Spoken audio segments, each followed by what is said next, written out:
Dios les bendiga. Bienvenidos a esta nuestra plataforma Extensión Ministerios Filadelfia, llegando hasta donde Dios nos lleve.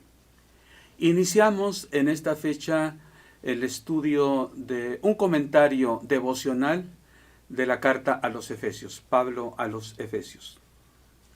Vamos a comenzar dando algunos datos generales de esta carta primeramente. Junto con Filemón y la carta a los Colosenses, la carta a los Efesios forma un grupo de cartas llamadas de la prisión. El apóstol Pablo las escribió aproximadamente en el año 61 a 63 y las envió con Tíquico. Bueno, ¿quiénes son los destinatarios de esta carta? Algo muy interesante. Si leemos Efesios 1:15, voy a dar lectura, y el otro pasaje, Efesios 3:2, damos cuenta de algo muy interesante. Dice Efesios 1:15, por esta causa también yo, habiendo oído de vuestra fe en el Señor Jesús y de vuestro amor para con todos los santos. Pablo oye acerca de esta iglesia. Muy bien. Efesios 3:2 dice así, si es que habéis oído de la administración de la gracia de Dios que me fue dada para con vosotros. Y resulta extraño porque podemos recordar la conversación que Pablo tuvo con los ancianos en Éfeso, de Éfeso en Mileto, cuando los mandó llamar. Fue una plática muy efusiva, hay abrazos, lágrimas, besos. Entonces había una relación muy cercana, muy estrecha entre Pablo con los iglesia en Éfeso. Estuvo alrededor de 3 años con ellos. Entonces el hecho de que Pablo les diga que he oído de ustedes, pareciera que no hay otro conocimiento. Y que les diga, si es que ustedes han oído acerca de mí. Bueno, la iglesia de Éfeso sabía, conocía muy bien a Pablo, igualmente Pablo a ellos. Bueno, hay otro comentario por ahí. Marción fue el primero que coleccionó cartas del apóstol Pablo. No cuenta con una carta a los Efesios, pero sí con una a la Odisea. Nosotros no tenemos carta a la Odisea. Bueno, si leemos Colosenses 4:16, Pablo pide a la iglesia de Colosas que cuando la terminen, esa carta sea leída también en la Odisea. Y la que tienen los laodicenses sea leída en Colosas. Bueno, por el hecho de que no conocemos esa carta nosotros, algunos piensan entonces, bueno, la carta que nosotros tenemos como los Efesios es esa carta que Marción tiene en su colección y que él titula Carta a la Odisea. Bien, esta es algo interesante y algo importante que consideremos la posibilidad de que es una carta circular, porque las cartas a las iglesias son con frecuencia circunstanciales. Por ejemplo, a los Corintios Pablo les escribe y les dice, he sido informado por los de Cloé que hay entre vosotros divisiones. Y bueno, Pablo aborda el problema y se enfoca hacia la solución. Esto es que son circunstanciales. Pablo habla y reprende a la iglesia en Corinto porque se da cuenta que hay un pecador ahí que la iglesia lo tolera. Les da instrucciones para que sea disciplinado. En la segunda carta les da instrucciones para que sea incorporado de nuevo a la iglesia. Esta es una carta circunstancial. Se parecería en ese sentido la carta a los Efesios a la carta a los Romanos, en que Pablo no conoce a los hermanos de Roma y la carta que escribe, ajena a tratar problemas particulares, se enfoca a tratar sistemáticamente las doctrinas cristianas. Aquí la carta a los Efesios, libre de la presión de tratar temas particulares, Pablo se explaya para hablar de la tremenda obra de Jesucristo y de la aplicación de esa obra a la iglesia. Por ejemplo, la carta, encontramos ahí la tremenda, incomparable obra unificadora de nuestro Señor Jesucristo. Une los cielos con la tierra, une a Dios con los hombres, une los tiempos de la eternidad con los tiempos actuales, une a los judíos con los gentiles, une a la esposa con el esposo, padres e hijos, hijos a padres. Bueno, pero la obra maravillosa de Jesucristo no queda ahí. une o mantiene, mejor dicho, unificada la iglesia. El Espíritu Santo nos bautiza en un cuerpo, en la iglesia, nos inmersa en la iglesia. Pero la obra de Jesucristo en la iglesia, la obra práctica, al constituir ministerios dentro de la iglesia, es para mantener esta iglesia unida. Y creo yo que el centro, lo que une los capítulos de Pablo es la obra unificadora de Cristo, la aplicación práctica, el aterrizar toda esta disertación del apóstol Pablo es de manera práctica en la iglesia, hablando de los ministerios que deben mantener unida la iglesia. Si Cristo ha unido los cielos y la tierra, Dios con los hombres, los pueblos unos con los otros, la familia unos con otros, los miembros de la familia, bueno, ¿por qué no va a querer Jesús unida a su iglesia? De manera que sea una. La oración después de todo de Jesucristo en Getsemaní fue: Padre, que ellos, mis discípulos, sean uno, como tú, oh Dios, en mí y yo en ti, que ellos sean uno para que el mundo crea. Bueno, por eso el apóstol Pablo en esta carta a los Efesios, en el capítulo 4 y versículo 1, les ruega por las misericordias de Dios, que anden como es digno de la vocación con que fueron llamados. ¿Quién es el que nos llamó? Es Jesucristo, el que viene a unir, une todo. Entonces la iglesia debe tener celo por mantener esta unidad. Debe respetar la unidad que ha hecho el Espíritu Santo. Que andéis como es digno de la vocación con que fuisteis llamados. Y les habla una fe, un bautismo, etcétera, etcétera. Bueno, es importante que nos ubiquemos en el contexto de las iglesias del Nuevo Testamento. En cada ciudad había muchos grupos. Prácticamente todos los comentaristas están de acuerdo que las iglesias del Nuevo Testamento fueron iglesias en los hogares. Bueno, pero al decir iglesias es una manera de decirlo, pero en realidad el Nuevo Testamento habla de la iglesia no las iglesias en Éfeso, la iglesia en Éfeso, la iglesia de Colosas, la iglesia en Corinto, y así por el estilo, de tal modo que podemos pensar en los hogares, en diferentes lugares se reunían grupos, a veces más pequeños, a veces más grandes, pero al fin y al cabo grupos. Y todos estos grupos formaban la iglesia en. Cada grupo local era apacentado por un anciano. Y había en la ciudad un pastor que lideraba a estos ancianos. Por eso Pablo le dice a Timoteo que todos se enseñen lo mismo. Cuando Timoteo es pastor en Éfeso, en otras ciudades, Pablo le dice a Tito: por esta causa te dejé en Creta, para que establecieses ancianos, para que corrigieses lo deficiente. Allí está el pastor Tito poniendo orden en Creta, estableciendo ancianos, supervisando la obra de los ancianos en cada grupo. Muy bien, de esta manera es importante, vamos a hacer algunos comentarios que tienen relación con lo que acabo de decir más adelante. El hecho de que sea una carta circular no debe de quitarnos el entusiasmo, el deseo de saborear esta carta, porque es una carta maravillosa, es una obra magistral del apóstol Pablo. Repito, como no está dirigido a enfocarse a un problema en particular, Pablo entonces se enfoca a hablar de la obra grandiosa de Jesucristo, como no lo hace en otras cartas. Y bueno, cabe entonces que esta carta se leyera en todas las iglesias.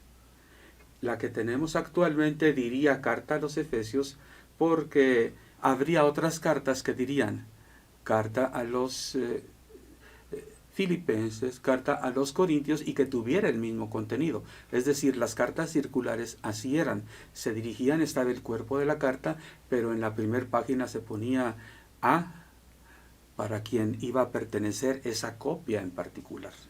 Vamos ahora al comentario del texto en sí, de la carta. Dice el versículo 1: Pablo, apóstol de Jesucristo por la voluntad de Dios, a los santos y fieles en Cristo Jesús que están en Éfeso. No cabe duda que Pablo estaba bien convencido, seguro, de que lo que estaba haciendo era por llamado de Jesucristo. Tuvo un encuentro en el camino a Damasco en el cual Jesús le confrontó con lo que estaba haciendo. Pablo reconoció que Saulo en este entonces, que estaba fuera de lugar, y se arrepintió ahí, clamó al Señor. El Señor lo trató, lo perdonó y lo envió a un ministerio de apostolado. Estaba seguro Pablo de que por voluntad de Dios era que Jesucristo lo había llamado y enviado. Escribe la carta a los santos y fieles. Bueno, ya dijimos que esta posiblemente es una carta circular, de manera que Éfeso, Filipos, Corinto, todos lo habrán leído. Pero lo que como quiera que sea identifica a toda iglesia, debe identificar a cada iglesia, es estas palabras: santos y fieles. Lo de santos, primeramente, tiene que ver con lo que Dios hace con nosotros, nos aparta. Y lo de fieles tiene que ver con lo que nosotros hacemos. Nos mantenemos ahí donde Dios nos puso, en el camino, en el cuerpo, en el lugar y en los propósitos de Dios. Santos y fieles. Piensa esto, aquí están estas dos palabras juntas. Podría Pablo haber puesto otros adjetivos: santos, fieles, pacientes, buenos, misericordiosos, generosos, hospitalarios, perdonadores, etcétera, etcétera. Pero bueno, está dirigiéndose a ellos. Estas dos palabras nos definen y creo que deben definir a todo grupo cristiano: santos y fieles. Muy bien. Dice el versículo 2: gracia y paz a vosotros, de Dios nuestro Padre y del Señor Jesucristo. El saludo de los apóstoles siempre es una bendición. Ya como judíos ellos tenían la costumbre de bendecir. Saludarse, shalom aleichem, unos a otros. A la fecha es la forma de saludarse. Pero el Señor Jesús les dio su paz. La paz de Jesús se los dio a sus discípulos y les dijo que saludaran cuando eran recibidos en un lugar, y que la paz que ellos tenían iba a reposar ahí. De manera que Pablo, cuando está saludando a la iglesia, dice: paz a vosotros. Pero no solamente eso. Cualquier judío dice a otro shalom aleichem, pero de parte de Dios y de nuestro Señor Jesucristo es otra cosa. Recordemos las palabras con que cuestionaban a los apóstoles, los sacerdotes judíos: ¿en qué potestad hacen ustedes esto? Ok, aquí es asunto de potestad. Pablo tiene la potestad de bendecir, es decir, el mandato, la libertad, la prerrogativa de bendecir, porque no es nada más un saludo como cualquiera lo puede hacer. No es solamente desear bendición, incluye desear bendición, pero es principalmente dar bendición, prerrogativa de parte del Padre y de Jesucristo. Es aquí gracia y paz a vosotros, de Dios nuestro Padre y del Señor Jesucristo. La paz que Jesús les dio es la que están dando. Es una paz efectiva, no es solamente el deseo del apóstol Pablo, es la paz que Jesús dio a Pablo y que de esa paz da a los demás. ¿Te das cuenta la sustancia de lo que es la bendición apostólica? Bueno, de Dios nuestro Padre y del Señor Jesucristo, porque bueno, Jesucristo nos conecta al Padre por su fe. Justificados pues por la fe tenemos paz para con Dios por medio de nuestro Señor Jesucristo. Jesucristo nos da su paz, pero esa paz de Él es la paz de Dios. Muy bien.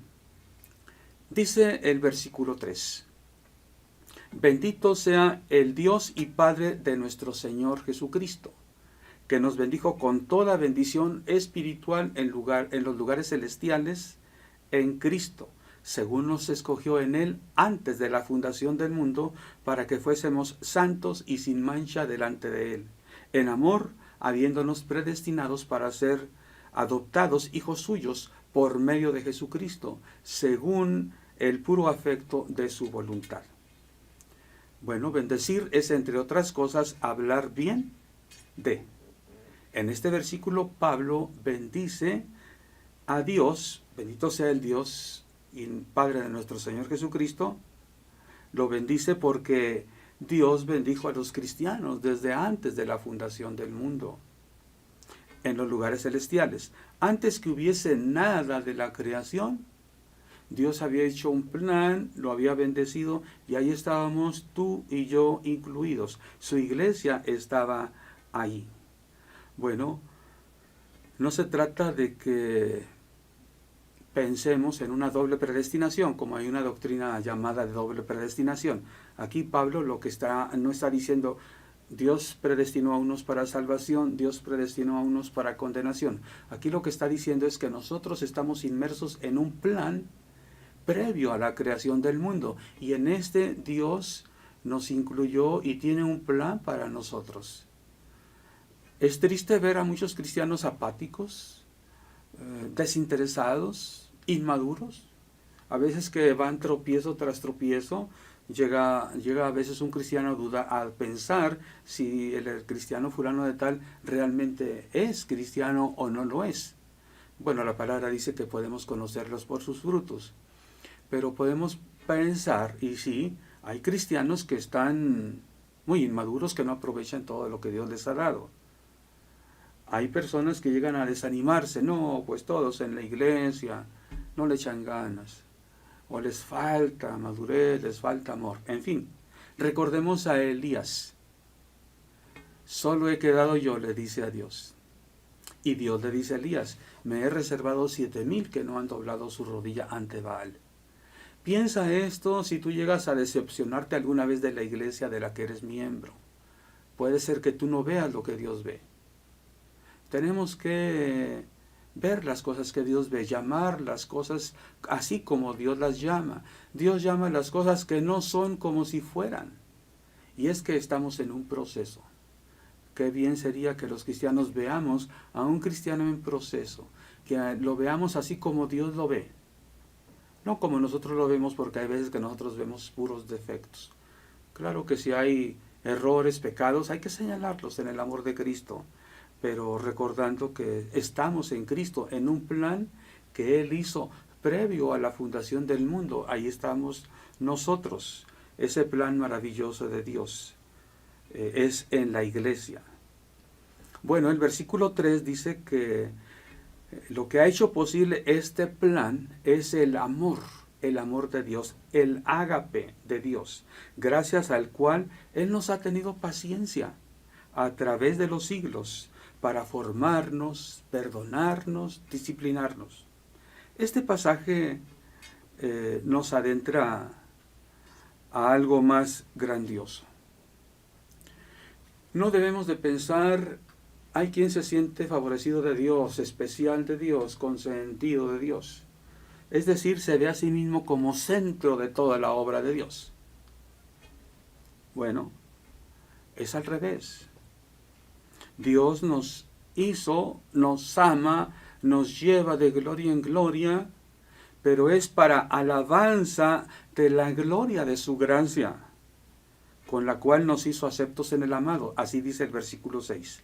Para alabanza de la gloria de su gracia. Para alabanza de la gloria de su gracia. Mira, la misma Biblia nos da un ejemplo cuando la gloria de su gracia no es alabada. ¿Recuerdas? Bueno, es una parábola. Cuando el Señor llama a algunos a su mies. Algunos los llama a la primera hora, otros a la segunda, otros a la tercera. Algunos trabajadores los llama hasta la última hora. La promesa que Él les da, ven a mi jornal, a mi labor, y te daré lo que es justo. Al final a todos les da un denario, que era el salario de un día.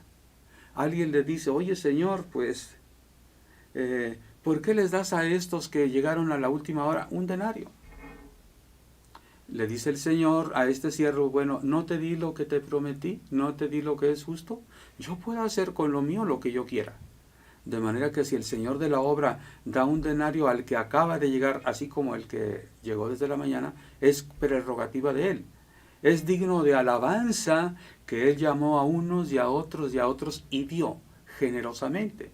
Esto es alabar lo que Dios hizo. En la parábola, el siervo critica, se queja, porque él recibe lo mismo que el que acaba de llegar. Bueno, para alabanza de la gloria de su gracia. Nosotros debemos reconocer la gracia del Señor y debemos alabarla. Debemos reconocer su gloria, o sea, su manifestación, la manifestación de su gracia. Dios ha mostrado su amor. Es para que nos gocemos como Dios ha perdonado a esta persona que era un tremendo sinvergüenza, una persona cínica, desvergonzada, de lo peor, y Dios tuvo misericordia, como tuvo misericordia mía, como tuvo misericordia del ladrón, del mentiroso, del hechicero, etc. Esto es alabar la gloria de su gracia, reconocer las virtudes, que podamos poner atención no en los defectos, no en lo que nos parece injusticia, sino en la manifestación de la gloria de su gracia, la grandeza de nuestro Dios. Dios es bueno. Ha sido bueno conmigo, ha sido bueno contigo. Continuamos la próxima semana del versículo 7 en adelante. Dios te bendiga.